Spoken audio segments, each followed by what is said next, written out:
안녕하세요. 반갑습니다. 하나님의 은혜와 평강이 풍성히 임하는 주말 그리고 또 내일 주일이 되기를 간절히 바랍니다. 우리 함께 찬양하겠습니다.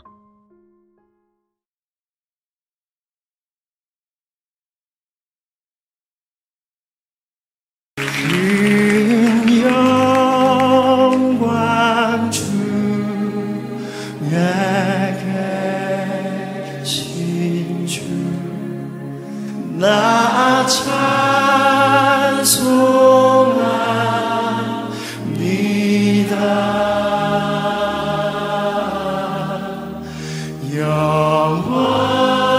영원히 계신 주 이름 나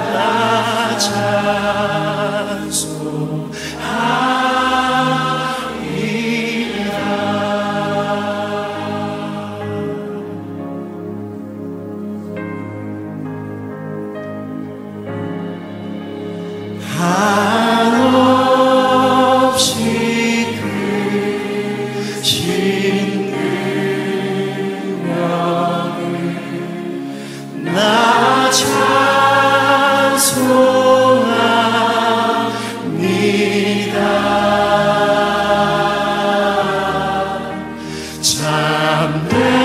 참되고 깊은 그 언약 나 찬송합니다.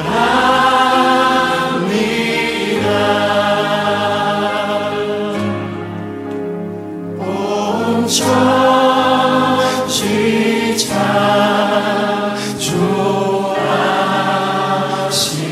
창조하시던 그 말씀이 있어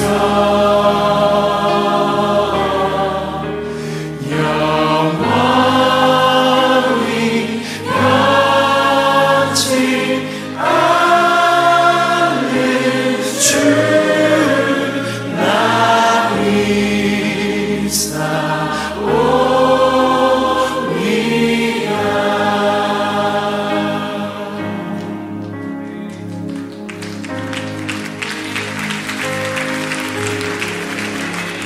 그 온유하신 주 음성 날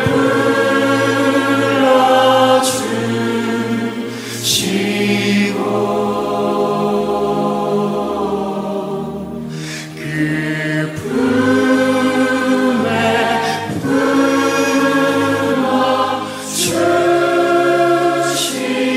품어주시니 나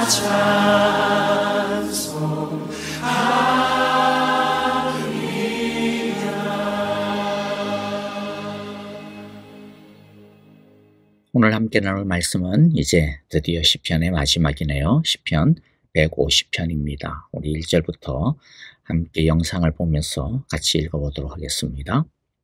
제 150편. 할렐루야. 그의 성소에서 하나님을 찬양하며 그의 권능의 궁창에서 그를 찬양할지어다. 그의 능하신 행동을 찬양하며 그의 지극히 위대하심을 따라 찬양할지어다. 나팔소리로 찬양하며 비파와 수금으로 찬양할지어다. 소고치며 춤추어 찬양하며 현악과 퉁소로 찬양할지어다. 큰 소리 나는 재금으로 찬양하며 높은 소리 나는 재금으로 찬양할지어다. 호흡이 있는 자마다 여호와를 찬양할지어다. 할렐루야. 자, 다 아시다시피 시편 150편은 시편의 마지막이죠. 이 마지막은 역시 할렐루야로 대단원의 막을 내립니다. 6절의 짧은 길이 안에 할렐루야가 13번이나 반복이 됩니다. 우리 번역 성경에는 할렐루야가 제일 앞과 제일 마지막에만 나오게 되는데 사실 중간중간 하나님을 찬양하라, 주를 찬양하라 그 단어도 히브리어로는 할렐루야입니다. 번역을 그렇게 조금 다르게 쓸 뿐이죠. 할렐루야의 뜻은 전에도 이미 말씀드렸듯이 하나님을 찬양하라 입니다. 우리 인생의 가장 큰 목적은 하나님을 찬양하는 것입니다. 그런데 찬양이란 단순히 노래가 아니라고 이야기했습니다. 노래만 한다고 해서 다 찬양이 아니죠. 찬양의 진짜 본질적인 의미는 하나님을 높여드리는 거죠. 높인다라고 하는 것은 하나님의 하나님 되심을, 왕 되심을 인정하는 것입니다. 주인 되심을 인정하고 그분에게 항복하는 것, 그게 진짜 찬양입니다. 입술은 하나님을 찬양하면서 사는 것은 자기 마음대로 산다면 그것은 찬양이 아닌 거죠.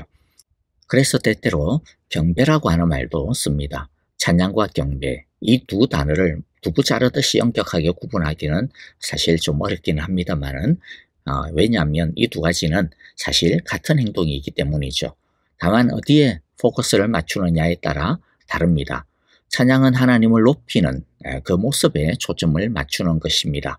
경배는 하나님 앞에서 높이려면 자신을 낮춰야 되겠죠. 그래서 자신을 낮추는 것에 초점을 맞추는 것, 그게 경배라고 그렇게 이해를 하면 될 것 같아요.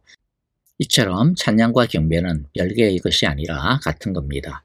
그러니까 찬양이라는 것이 단순히 노래가 아니라 하나님을 왕으로 높여드리는, 하나님만을 따르겠노라고 하는 충성의 맹세가 사실 찬양이라고 할 수 있습니다.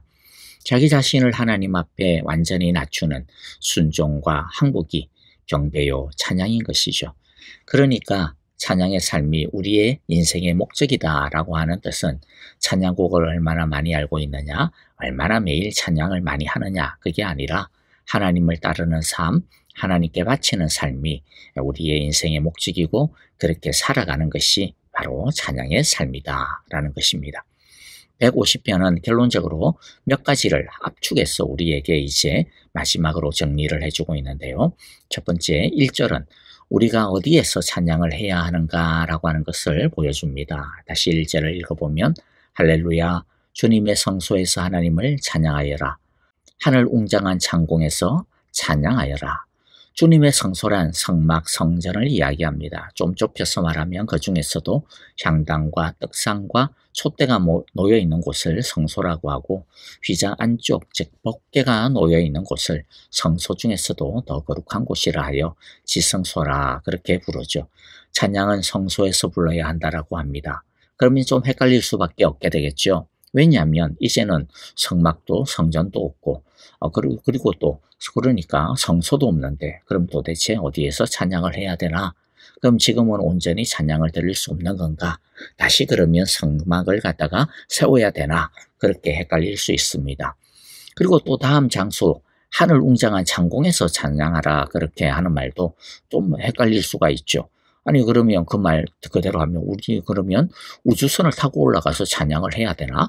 비행기에서 찬양을 해야 되나? 뭐 그렇게 오해를 할 수가 있겠죠. 그러면 당시 사람들은 그 창공에서 어떻게 찬양을 했나? 하늘로 올라가지도 못했는데. 자, 그런데 여기에서 창공은 진짜 하늘이 아니라 하나님이 계신 곳, 바로 그것을 은유적으로 표현을 한 겁니다. 그러니까 사실 성소와 동일한 의미라고 마찬가지죠. 즉 하늘의 집, 하나님의 그 집에서 찬양해라. 그렇기 때문에 성소와도 동일한 의미라고 보시면 됩니다. 다시 말씀드리면 성소와 창공은 하나님이 계시는 곳, 하나님의 처소 또는 하나님이 임재하시는 곳, 바로 그곳에서 하나님 앞에서 찬양을 하라 라고 하는 말인 것이죠. 하나님이 계시는 곳이 어디서건 하나님을 찬양할 수 있는 겁니다. 그런데 하나님이 계시지 않는 곳이 어디 있습니까? 아무 데도 없죠. 이 세상 온 우주가 하나님이 계시는 집입니다. 그러므로 사실 이 말은 세상 어디서든지 하나님을 찬양해야 된다라고 하는 말과 같은 거죠. 그렇기 때문에 이스라엘이 나중에 포로로 잡혀간 바벨론 땅에서조차도 얼마든지 하나님을 찬양할 수 있는 겁니다. 여기서 덧붙여서 성경은 그럼 지금 오늘날 어디가 하나님의 성소라고 말을 하고 있죠? 어디가 하나님의 집입니까? 성령이 계시는 곳이 하나님의 집입니다. 주의 영이 계시는 곳입니다. 그렇기 때문에 무엇보다 예수 믿는 우리 자신이 이제는 성전인 것이죠. 우리가 너무 잘 아는 말씀 있지 않습니까? 고린도전서 3장 16절이죠. 여러분은 하나님의 성전이며 하나님의 성령이 여러분 안에 거하신다는 것을 알지 못합니까? 우리는 하나님이 거하시는 곳이 되었습니다. 따라서 우리가 어디서 예배를 드려야 합니까? 어디가 성소이고 어디가 창공입니까? 이제는 예수 믿는 우리 자신이 있는 그 어느 곳이나 성소이고 하나님의 임재 앞인 것이죠. 따라서 이제는 장소가 중요한 것이 아닙니다. 우리 자신이 참된 성소가 되는 것이 중요한 것이죠. 성소인 우리 자신이 들어오면 아무리 우리가 예배를 드려도 하나님께 온전히 드려지는 예배를 드릴 수 없습니다. 예수님의 피로 깨끗이 씻음받은 우리가, 성령으로 씻음받은 우리가 예배 드릴 때 그곳이 어느 곳이냐, 그런 것은 이제 아무 상관이 없는 거죠. 어디서건 하나님의 이름을 부르면 그곳에 하나님은 임재해 주십니다. 그러므로 오늘 이 시간 주님의 거룩한 성소로 하나님을 경배하며 찬양하는 자리로 우리 모두가 나아갈 수 있게 되어지기를 간절히 기도합니다. 우리 모두 이 시간 주님의 피로 성령으로 주님이 임하시는 거룩한 성소가 되어 우리 하나님 앞에 예배하고 찬양드리는 시간이 되어지기를 간절히 바랍니다. 이제 두 번째 2절은요. 우리가 왜 하나님을 찬양해야 되는가 또는 무엇을 찬양해야 되는지에 대해 가르쳐주고 있습니다. 2절입니다. 주님이 위대한 일을 하셨으니 주님을 찬양하여라. 주님은 더없이 위대하시니 주님을 찬양하여라. 우리가 지난 149편, 147편 그리고 다른 시에서도 계속 언급이 되고 있는 것이 무엇이냐 하면 우리가 왜 하나님을 찬양해야 하는가라고 하는 것에 대한 겁니다. 즉 우리가 찬양해야 될 내용이 무엇인지를 제대로 알자. 우리가 찬양하는 하나님이 어떤 분이신지 제대로 알자. 하나님이 우리에게 해주셨고 또 해주고 계시며 앞으로 이루실 큰 일이 무엇인지 제대로 알고 찬양하자라고 하는 것을 끊임없이 가르쳐주고 있습니다. 이것이 의미하는 바가 무엇이죠? 찬양은 그냥 리듬을 타는 것이 아니라는 거죠. 좋은 곡이 중요한 것이 아니라 제대로 된 가사, 내용이 중요하다라는 겁니다. 그래서 2절에 보면 우리가 하나님을 찬양해야 되는 이유를 두 가지로 나누어 말하고 있는데요. 하나는 주님이 하신 일이 위대하시기 때문에, 주님이 하신 위대한 일 때문에 찬양해야 한다는 겁니다. 주님이 위대한 일을 하셨으니 주님을 찬양하여라. 또 하나는 주님이 위대하시기 때문에 찬양을 해야 된다는 거죠. 주님은 더없이 위대하시니 주님을 찬양하여라. 즉 하나님의 존재, 하나님의 성품에 대한 내용입니다. 즉 우리는 하나님이 우리를 위해 위대한 일을 하셨기 때문에, 위대한 일 때문에 찬양을 해야 되고, 또 하나는 하나님이 그 자체로 위대하신 분이시기 때문에 찬양해야 한다는 것입니다. 그런데 이 둘, 즉 위대한 일과 위대하심은 사실 나눌 수 있는 게 아닙니다. 왜냐하면 하나님의 위대하신 이 모든 일들은 하나님의 위대하심 때문에 하나님의 위대한 성품으로부터 나오는 것들이기 때문입니다. 하나님의 위대한 일은 하나님의 창조, 하나님의 다스림, 하나님의 구원하심, 하나님의 도우심, 하나님의 승리하심, 하나님의 심판하시고 이 땅을 새롭게 하시는 것과 같은 일들이죠. 하나님의 위대한 성품이란 하나님의 거룩, 전지, 전능, 크심, 사랑, 인자와 같은 것들입니다. 하나님의 이 위대하심은 과거에만 있었던 것이 아니라 지금도 그리고 앞으로도 쭉 변함없이 동일하게 우리를 덮어주실 것입니다. 하나님의 위대하심은 영원하시고 한결같으시기 때문에 하나님은 우리를 위하여 한결같고 변함없이 위대한 일들을, 위대한 구원을 베풀어 주실 것입니다. 이제 세 번째 3절과 5절을 보면 어떻게 찬양을 해야 하는지에 대해서 알려줍니다. 3절, 4절, 5절입니다. 나팔 소리를 울리면서 주님을 찬양하고 검은고와 수금을 타면서 주님을 찬양하여라. 소구치며 춤추면서 주님을 찬양하고 현금을 뜯고 피리를 불면서 주님을 찬양하여라. 오묘한 소리나는 재금을 치면서 주님을 찬양하고 큰 소리나는 재금을 치면서 주님을 찬양하여라. 다양한 악기들이 등장을 하는데요. 우리는 다양성에 초점을 맞추어서 좀 생각을 해볼 필요가 있을 것 같습니다. 우리는 하나님이 우리에게 주신 것을 가지고 다양한 방식과 다양한 모양으로 하나님을 찬양하고 예배할 수가 있습니다. 하나님의 백성이고 자녀인 우리 모두는, 그리고 또 하나님의 집을 일구어가고 있는 주님의 몸의 지체인 우리들은 아주 다양한 모습들을 가지고 있습니다. 그런데 하나님은 우리의 모양이 어떻든지 상관하지 않습니다. 그것을 가지고 우리를 판단하지 않습니다. 모두가 다 바이올린일 수가 없고요. 비올라일 수가 없고 첼로일 수가 없죠. 어떤 사람은 아주 작은 탬버린일 수 있습니다. 하지만 그 모든 악기들이 있어야 온전한 한 음악을 연주할 수가 있는 것이죠. 우리는 우리가 어떤 모양이든 하나님 앞에서 우리가 가지고 있는 것을 가지고 찬양을 해야 됩니다.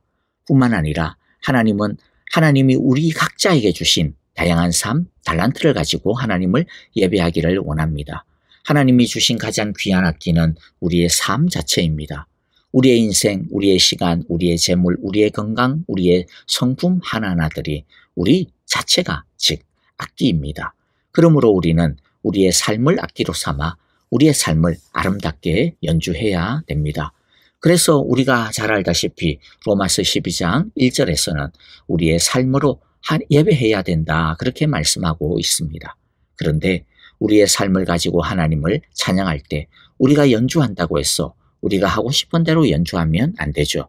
무에 따라서 연주해야 됩니까? 악보에 따라서, 그리고 지휘자를 따라서 연주해야 됩니다. 무슨 말씀입니까?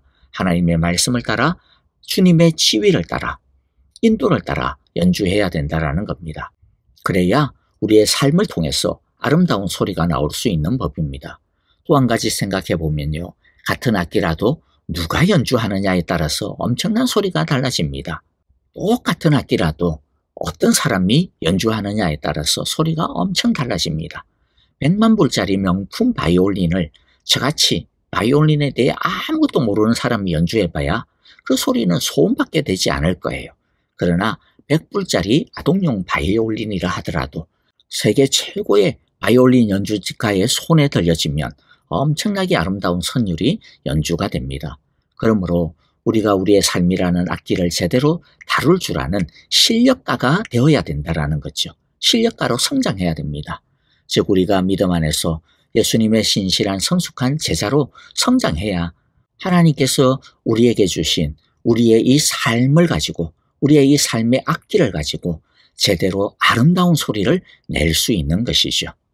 그렇기 때문에 우리 모두가 하나님의 말씀을 따라 주님의 다스림을 따라 타고난 삶의 연주가로 성장하기를 바랍니다. 날마다 하나님의 말씀을 우리 모두 제대로 잘 배우고 익혀서 말씀이 인도하는 대로 우리의 삶을 연주하여 하나님 앞에 아름답고 풍성한 소리로 찬양드리는 우리 모두가 되어지기를 간절히 기도하고 축복합니다. 마지막으로 하나님을 찬양하는 것이 인생의 목적이라고 6절에서 말합니다. 6절입니다. 호흡이 있는 사람마다 주님을 찬양하여라. 할렐루야. 호흡이 있는 사람마다 무슨 뜻일까요? 살아생전에 숨이 붙어 있다면 이라는 뜻입니다. 살아있는 사람이라면 이라고 하는 거죠. 살아있는 사람이라면 숨이 붙어 있다면 주님을 찬양해야 된다라는 겁니다.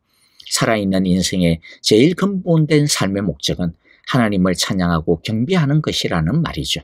우리가 살아 숨쉬는 동안 가장 중요하고 귀한 일은 하나님을 인정하고 그분을 높이며 그분의 뜻에 순종하며 우리의 삶으로 하나님을 찬양하는 것이라고 주님은 우리에게 말씀합니다.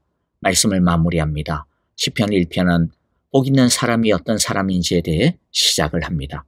시편은 누가 복 있는 사람인지, 우리가 어떻게 하면 복 있는 사람이 될 수 있는지, 아니 우리가 이미 얼마나 복 있는 사람인지 고백하고 있습니다.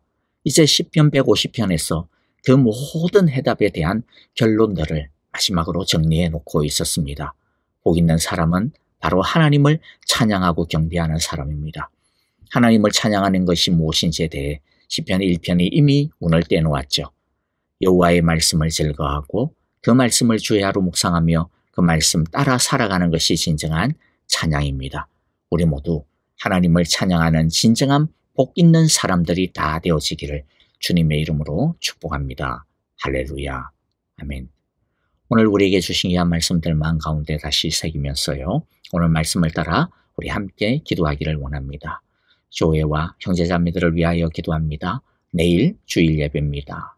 우리 모두 하나님을 찬양하며 경배하는 예배가 되게 하여 주시고 우리의 삶과 인격과 성품을 주님께서 주신 아름다운 악기로 말씀을 따라 성령을 따라 주님의 인도하심을 따라 잘 연주할 수 있는 주님의 성숙한 제자 되게 하소서라고 우리 기도합시다.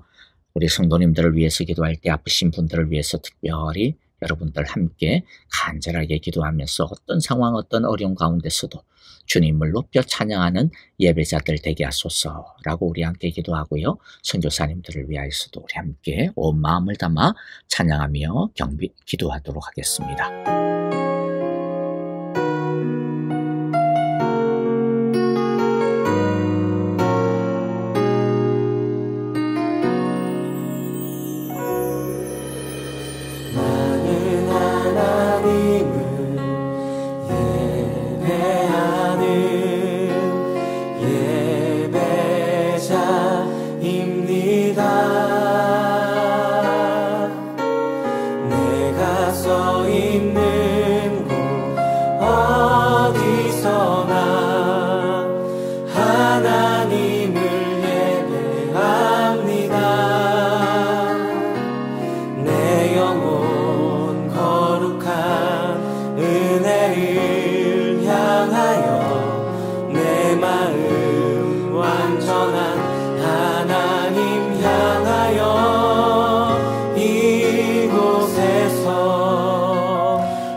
처음부터 고백합시다. 나는 하나님을